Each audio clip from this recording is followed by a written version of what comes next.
Now then, thank you, and welcome to Soul Cafe this morning on this Easter Sunday. What a great day to be together.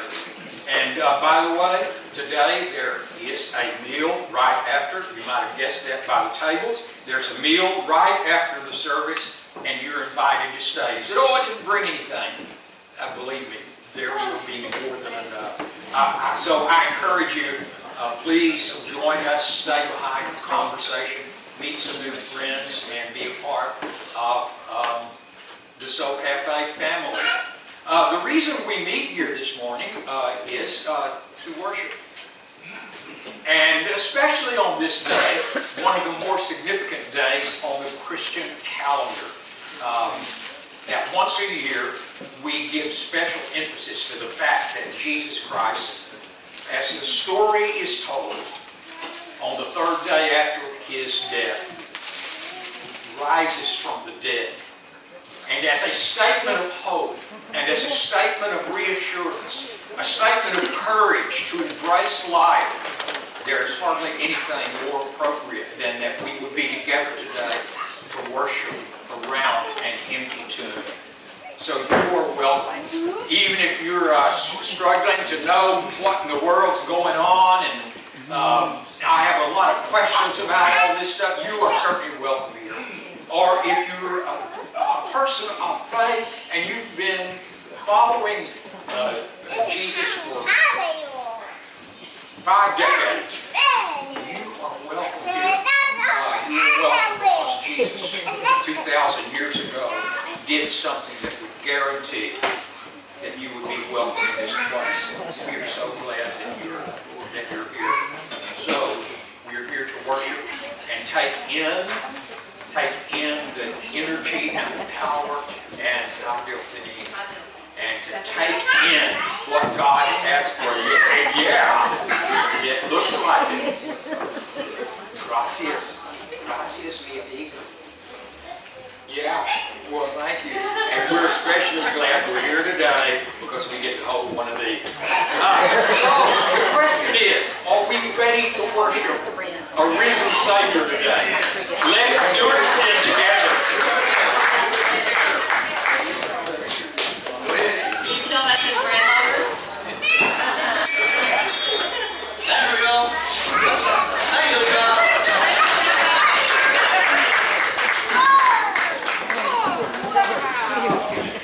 Please join us for the Lord's Day.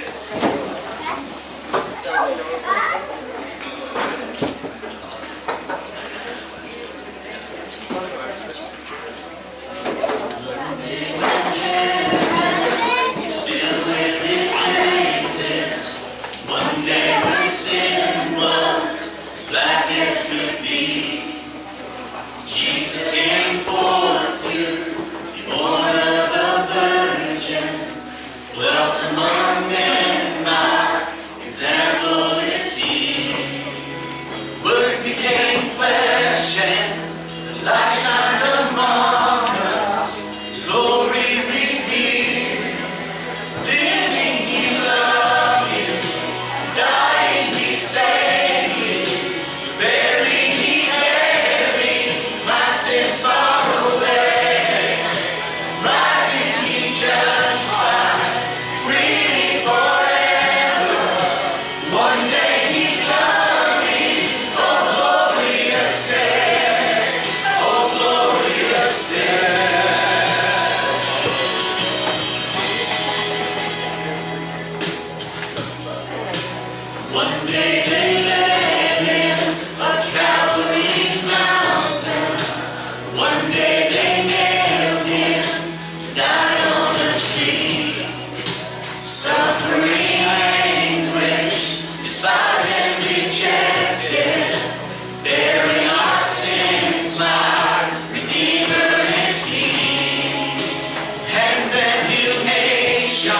Stretched out on the tree and took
it's not that we just want you to welcome, but we want you to feel real comfortable here as though you were among friends. What we do when we pray on Sunday morning, we pray together because what you have to say to God is so much more understandable and well said than what I could possibly say. So when we pray together, it means that you have an opportunity to pray not only privately, but you have an opportunity to pray aloud. And what that does is to encourage other people, encourage them with your thoughts and your words. And so we are going to do that. By the way, if you are here for the first time, we have a little gift for you, a little booklet for you. And so if you would,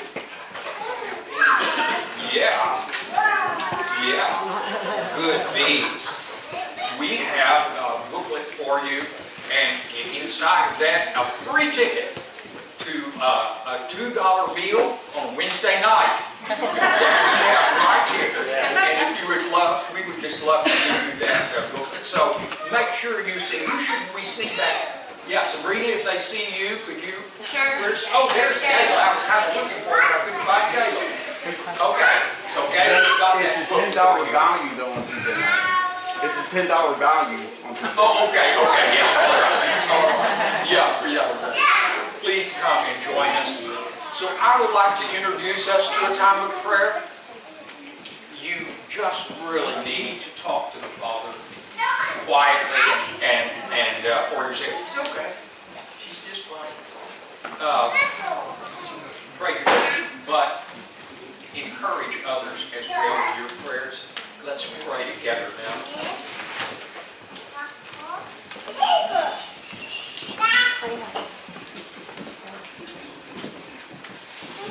Holy Father, this is an incredibly important day for all of us. We don't know what to make of it. We don't even know how to understand it all. But what we do is live in gratitude for the possibility of embracing life in all of its fullness, in all of its risk, in all of its danger, and all of its goodness. So, Father, we are glad today that the resurrection stands as a doorway into encountering life with all that you have for us. We are glad today that you rose from the dead because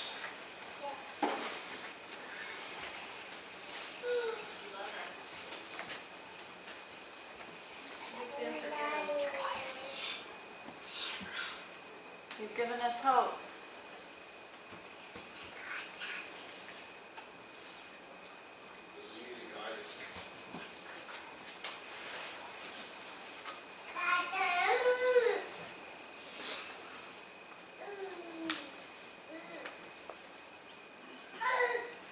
Father, in 1,000 different ways today, we need a resurrection. In our own heart, in our own lives. And Jesus has gone before us. It's like a pioneer. Like an encouragement. Like a possibility. Father, thank you for your Son who conquered death all for us. In Jesus' name we pray. Amen. Children's time is done. Come on up here. Come on, guys. Come on. What a great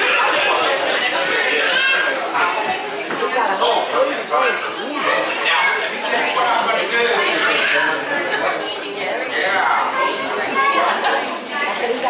Okay, now let me tell you what we're going to do.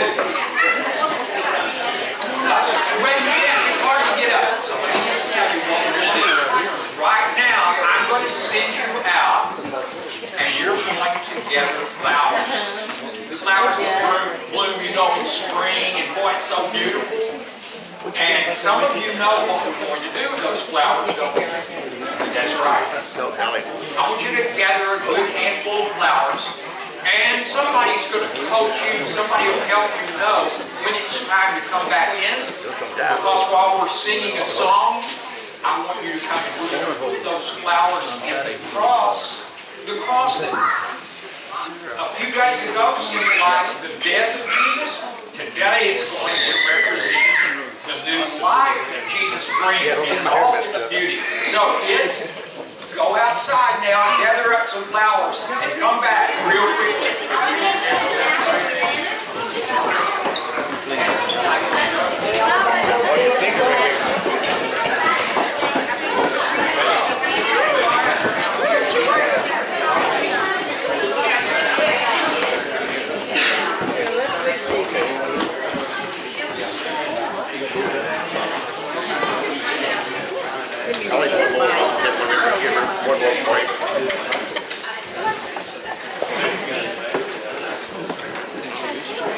We have a brief scripture today that is a part of a larger story, and I'm going to tell you something about that story. It takes a turn toward this powerful metaphor that all of us instinctively understand, and that is the metaphor of light and dark. That light is for life, it is for living.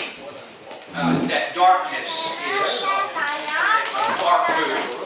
It is destructive in the sense of its emotional and ethical metaphor. And so I want to read this one verse, and you're going to say, "Wow, I don't understand that."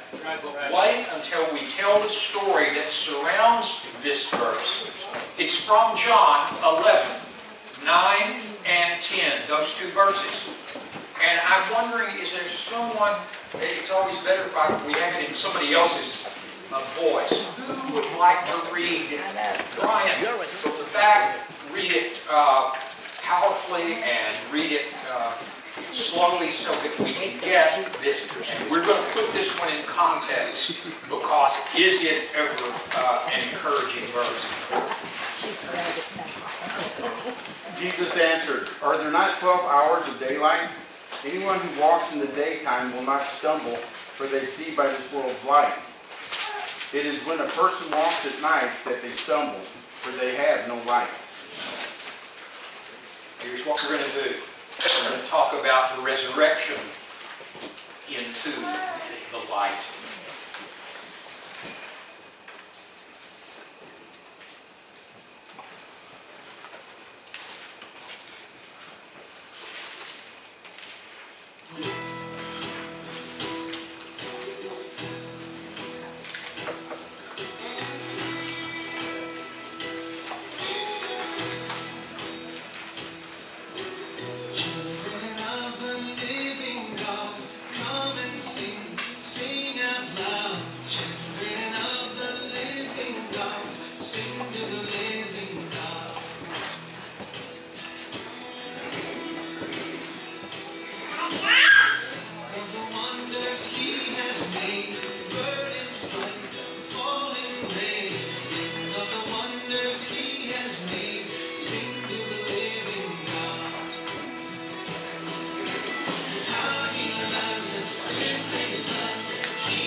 Please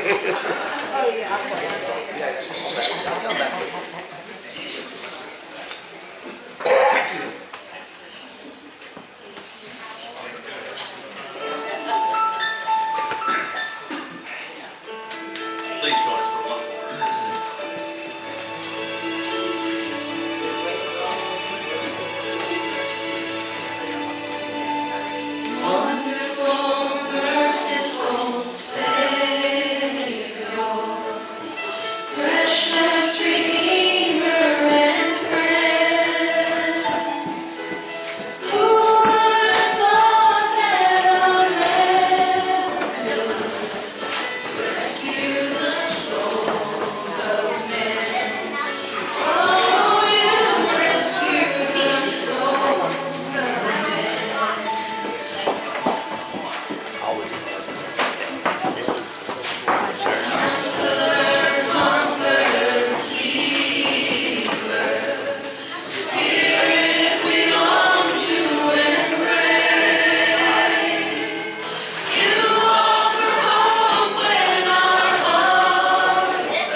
They're still picking flowers.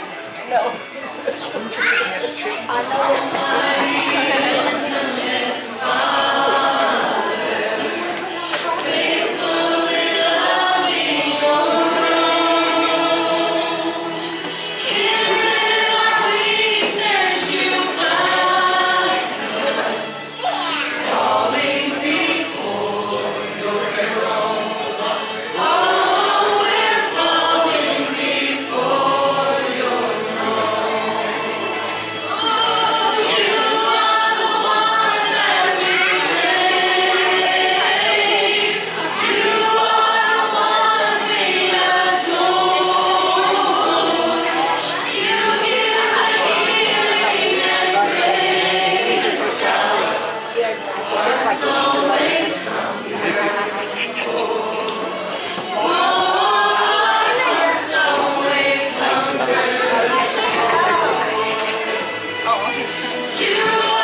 All children up to age 6, go next door and sing this Lord.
resurrection of Jesus is an invitation. And it is an invitation to embrace life with courage and with hope and with a spirit that just is buoyed up by a faith in a God who always keeps His promises for us. So I want to talk about the resurrection of Jesus today in one particular aspect of what it does for us, and that is that it brings us into the light of day so that we can see things that we've never seen before. And the one I'd like to just relate this to is being able to see continuity in our lives. That is to make meaning out of our lives so that we avoid the kind of nihilism that says that life has no purpose. I don't have any purpose in my whole existence. And it usually comes across in little, every once in a while, explanation or I don't know why I'm here. I don't know why I was even born.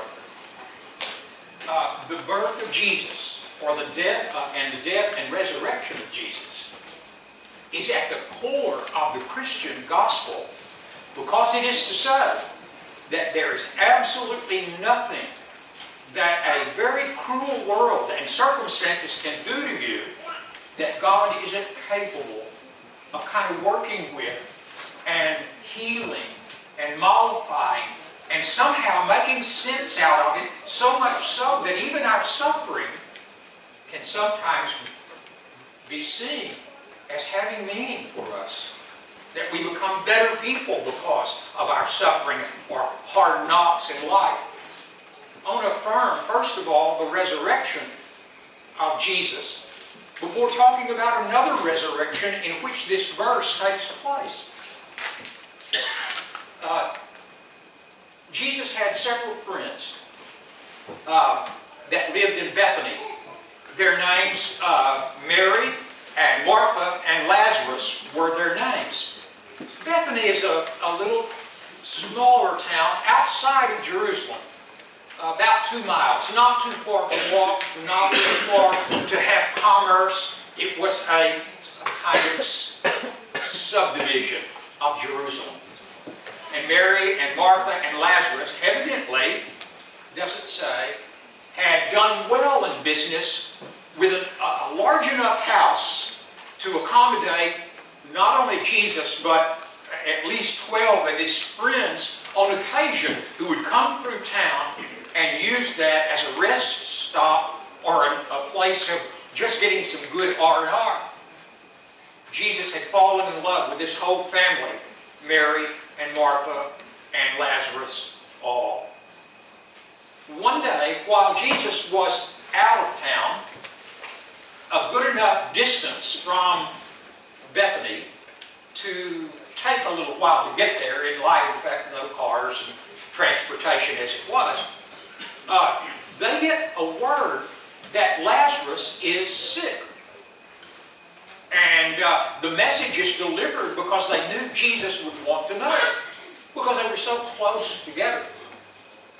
And when they received the message, Jesus said, you know, Lazarus is sick, so let's let him sleep, let's let him rest, because he'll get better because of it, because this sickness is not going to end in Lazarus' death. Well, his friends kind of were a little bit confused about the issue of Lazarus' sickness. They wondered why Jesus wouldn't go immediately and do something, except for one reason. And that is, the world was pretty cruel to Jesus. In fact, only a little while before, some people, religious people in Jerusalem, had plotted to stone Jesus to death. That's the reason he got out of town with his friends. Now it was time for Jesus to consider going back into Jerusalem, where they had just tried to kill him. And Jesus said to his friends, this is happening so we can see what God is really like and what God's presence in our life can really do. It's about reflecting on God. The way of saying that in Bible terms is that we can glorify God. We can say, wow, isn't God neat? Look what He has done. And that's the reason Lazarus is sick. Well, Jesus stayed behind about 2 days where He was and didn't go back to Bethany. And after 2 days, Jesus said, guys, it's time for us to go back to Bethany now, because something is happening that you're going to be able to see what God can do in all of our lives. You're going to be able to see how wonderful God is about giving life to us. And we're going to go back to Bethany. Almost the same thing as saying Jerusalem. I mean, they were right there. So it was Thomas who said, hey, Jesus, look, they were trying to kill you, and you're saying, go back there again? And Jesus said, yes, Thomas, go back there again.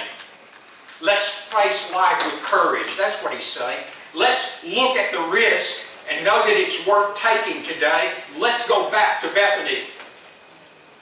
Well, we could go, but if Lazarus is sick, if Lazarus is dying even, what in the world are we going to do about that? Jesus said, let's go and see. Because there are 12 hours in a day when you can see. The kind of phenomenological way of saying, well, okay, 12 hours of dark, 12 hours of light. Jesus said there are 12 hours with light in the world, and you can take a step and know where you're going and know where you're going to step, and there are 12 hours of darkness. And if you try to walk in the darkness, you're going to stumble and fall. And if you walk in the light, you're going to get to where you're wanting to go. And so off they went to Bethany. Danger, risk, and Jesus is willing to do it because He is walking in the light. The Bible talks all the time about Jesus saying things like this. Remember when Jesus said this? I am the light of the world. And if you walk in the light, then you're not going to stumble and fall down. If you walk in the light, you're not going to trip up. You're going to find where you need to be. There's going to be guidance in the light. It's kind of like the guy who was one night looking down on the ground under a street lamp. The guy said, what are you doing? He said, I'm looking for my keys. He said, well, where did you lose them? He said, over there. He said, well, why are you looking over here? He said, there's no light over there. You know, when you're in the light, you have an opportunity of knowing where things are. And even in our own lostness, we can find ourselves. And Jesus came to Bethany. And just outside of Bethany, some of the friends of Mary and Martha came running out and said, oh my goodness, they've been waiting for you. They've been wanting to see you. And Martha followed them out there and said, Jesus, oh, we wish you had been here a long time ago. If you'd been here a long time ago, then my brother wouldn't have died. But he passed away several days ago now. And he's already buried. And Jesus said to Martha, Martha, don't you know that your brother will rise again? And she said, Jesus, I know you told us about that. You told us about rising again when you come again on the last day. I know He's going to rise again, but we're just sorry that He's gone right now. This is where Jesus makes an unusual statement, a statement that probably helps us understand the strategic nature of Jesus in this issue of life more than any other. And He looked at Martha and He said, Martha, I am the resurrection and the life. I am the resurrection. I am the experience of living once again. Many of you in this room would calculate that. You'd say, I remember when I began to live again. I remember when I came to Jesus in faith. Maybe you were only a child, maybe as an adult, but somehow in your contact with Jesus, it gave life new meaning again. It gave life a sense of continuity, that certain things hang together. That's a part of what resurrection is about. It is giving us that sense of personal narrative and calling and meaning. There's an interesting phenomenon. Carl Jung is the one who first noted it, and he said this. He said, when people lose their touch with a spiritual base, he uses the word religion, but it is a part of losing touch with a spiritual base. He said, what happens is we begin to atrophy.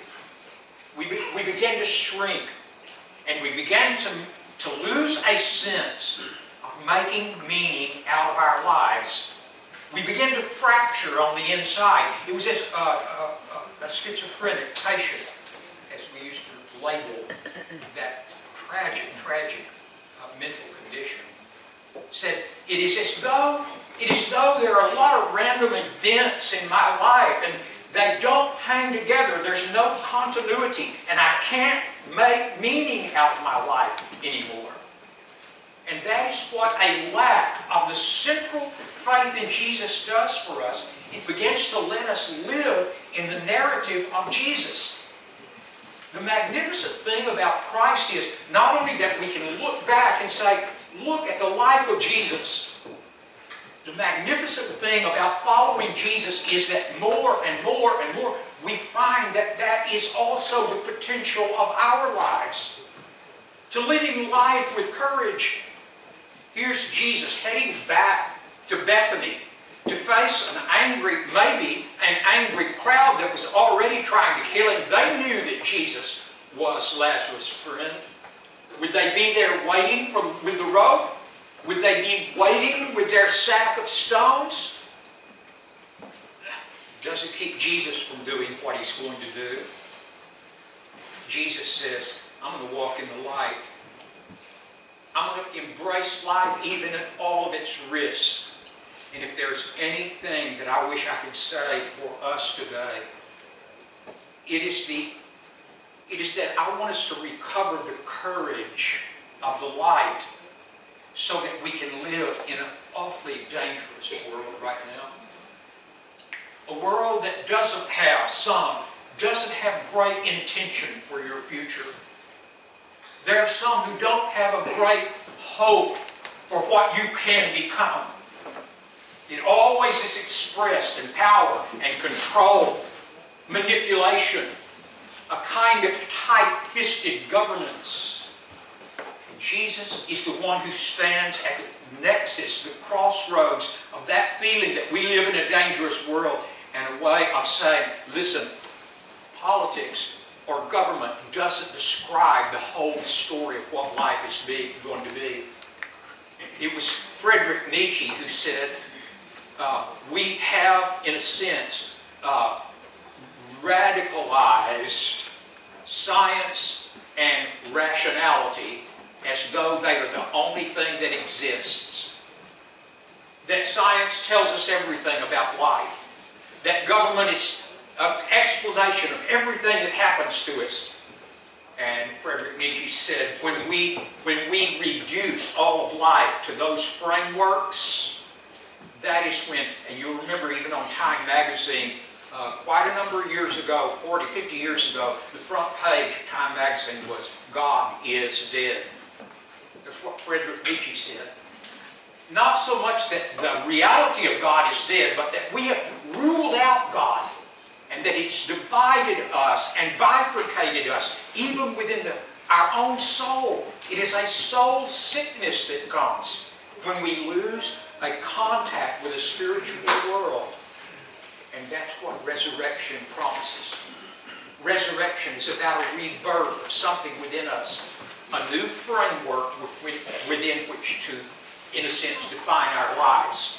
A new framework to say, you know what? Life is pretty dangerous, but it's not going to keep me from accomplishing what I think God sent me to do.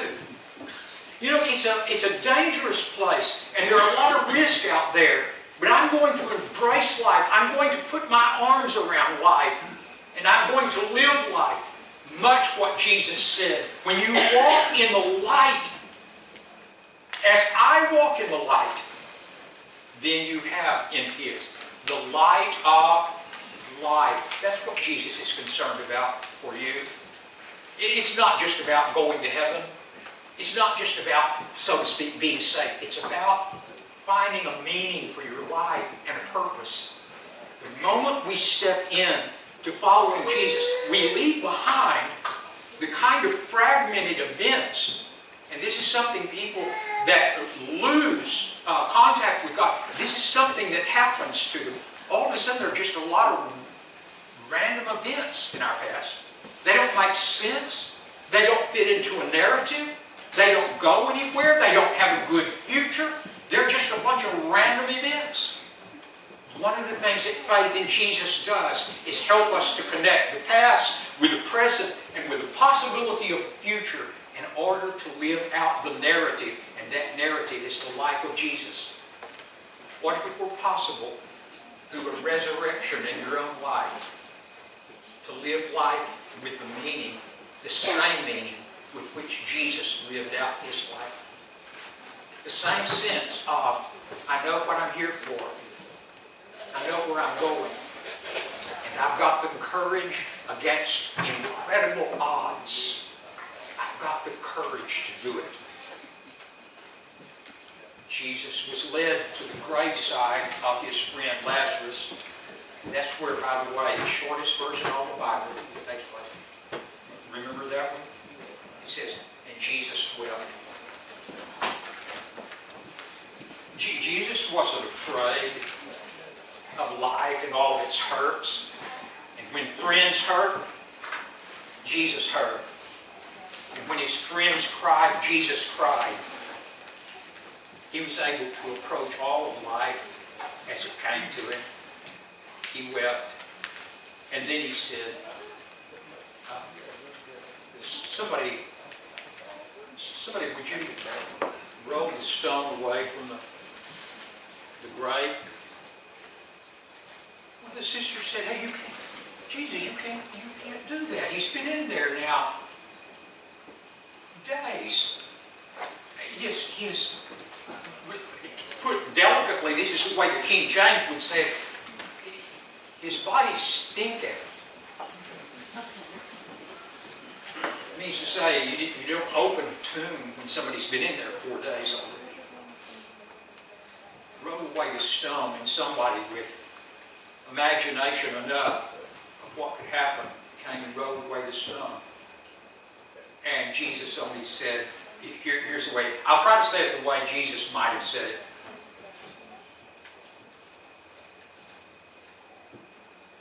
Lazarus,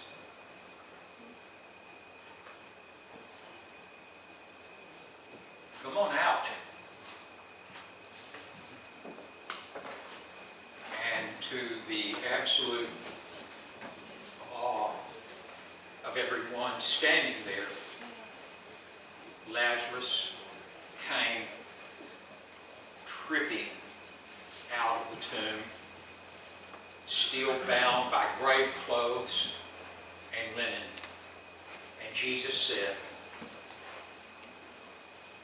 untie him, loose him, and let him go.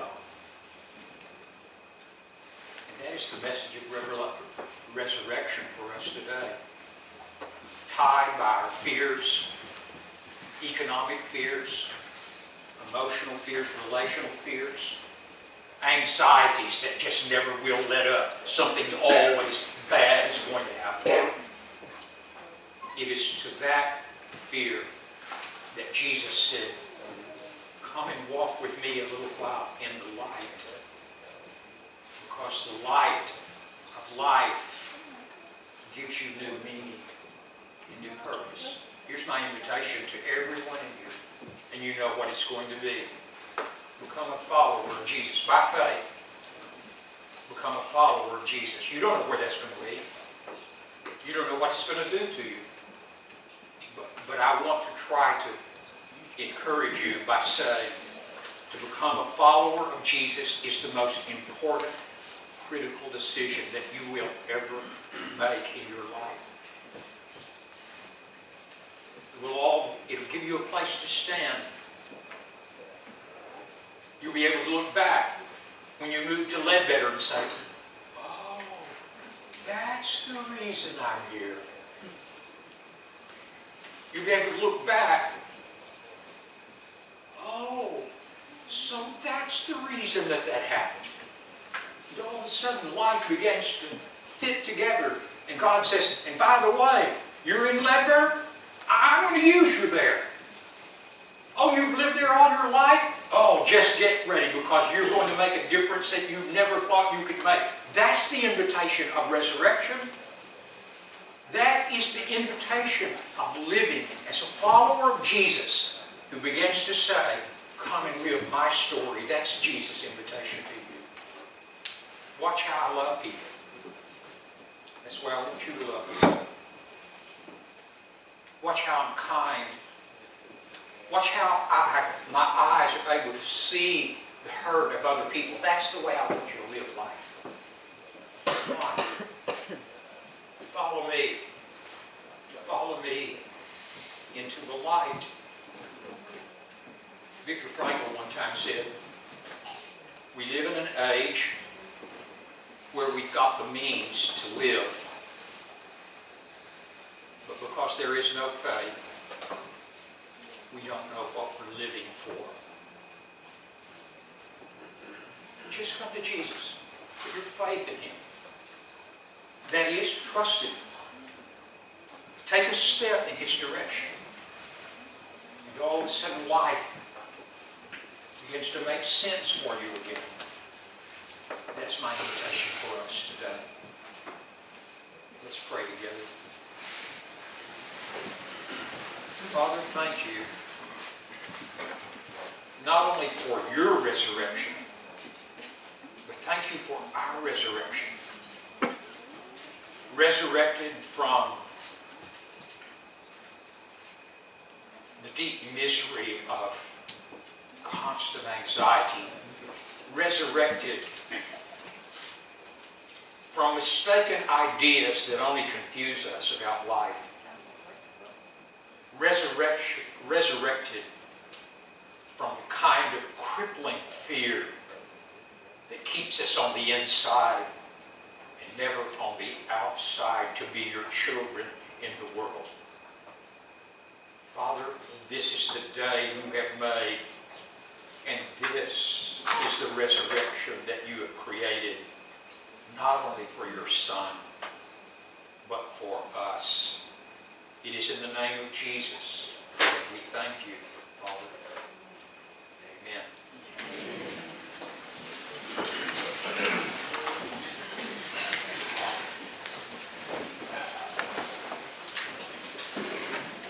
Please join us in our closing above all.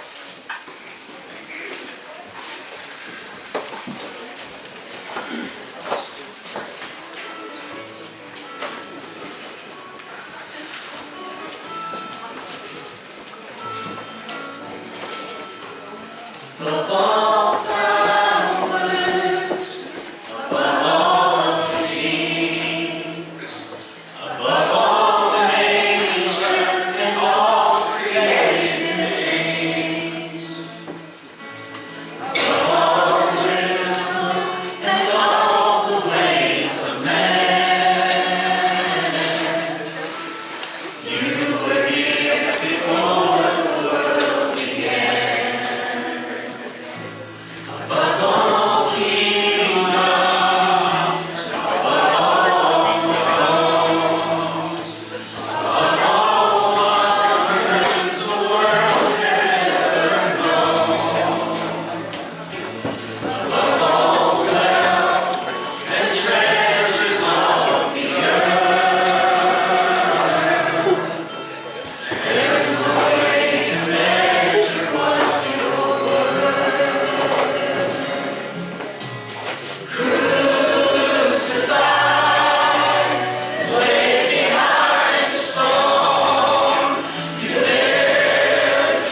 Let's go out and just live like Jesus all this next week. What's up? Deal? What a great day to be here, and we've got milk. And I know some of you didn't know that, and you came and you said, "Oh, I didn't know we were," and it's okay. Willie, stay and have something to eat, okay? Yes. Minnie, you can't eat it all, but stay around and let's. I'll eat her part. We're glad that you're here today. We want you to stay around. There are chairs, tables here. There are some tables outside, and I think the children are going to have their little Easter egg hunt. Boy, they hid the ball on the ground, didn't they? And the sunshine. Yeah. And so, be with us. Here's what I'll do. Rather than dismiss us, why don't I just say a prayer of thanks for our food? And here's what we're going to do. Well, I don't know how we're going to do this. The desserts are here, so you'll go to this table first. And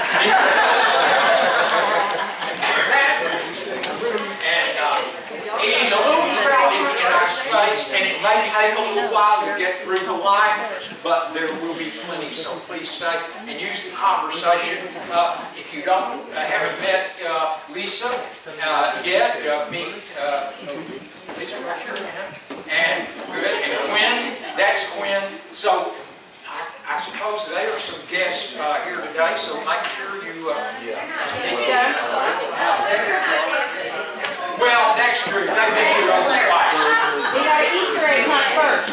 Oh, So the if you Easter egg. kids are gonna hunt Easter eggs, they're out there, they're chomping at the bit. Okay, say 1, 2, 3, go. Let me say the prayer and you can go out and watch the Easter egg. Keep your heads up today. It's too much fun being out there, and I don't want to lose that by closing our eyes. Father, thank you today that through a lot of wonderful, gracious people, you have provided enough food for us to eat that we can't eat it all. And we're glad that we're going to get to eat it with somebody. Thank you. Thank you. I mean, really. Thank you. Amen.